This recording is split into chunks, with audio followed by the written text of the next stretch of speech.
పిసినారి మరియు అతని బంగారు నాణెం కథ. ఒకప్పుడు ఓ గ్రామంలో ఒక పిసినారి బ్రతికేవాడు.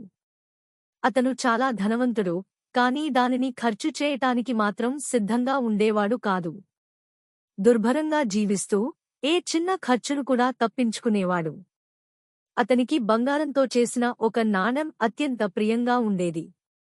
దాన్ని ఇంట్లో ఉంచితే దొంగలు దొంగలించేస్తారని భయపడి తన ఇంటి వెనుక తోటలో నేలలో తవ్వి దాగించేవాడు.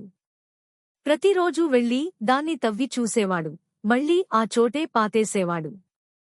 ఒకరోజు అతని పని గమనించిన ఓ దొంగ రాత్రి వచ్చి ఆ బంగారు నాణెం దొంగలించాడు. మరుసటి రోజు పిసినారి వచ్చి చూసి బంగారు నాణెం లేకపోయిందని బాధతో కేకలు వేశాడు. ఒక పొరుగువాడు వచ్చి అడిగాడు, అన్నా, ఆ నాణెంతో ఏమి చేసేవారు? పిసినారి చెప్పాడు, ఎంత విలువైనదో అది. నేను దాన్ని చూచేవాడిని గాని వాడేవాడిని కాదు. వాడు నవ్వుతూ చెప్పాడు, అలాంటప్పుడు ఓ రాయి పెట్టుకున్నా సరిపోతుంది. ఎందుకంటే మీరు వాడటం లేదు కదా.